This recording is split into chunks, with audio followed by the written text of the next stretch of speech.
ચાલ.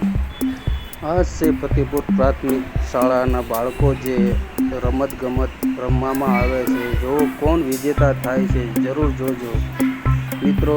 વિડીયો પૂરો જોજો, મજા આવશે. Oh my god.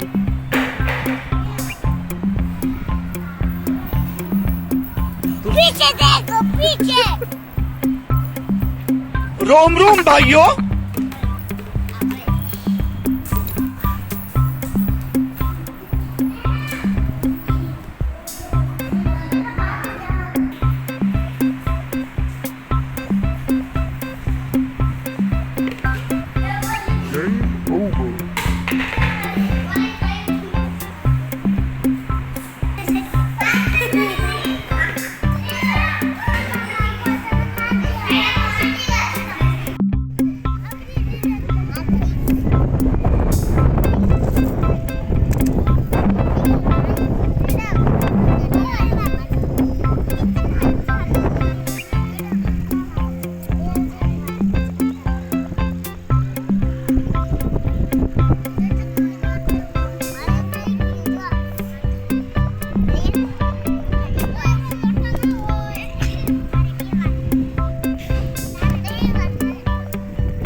હા હા હા એમને એમ રાખો હો.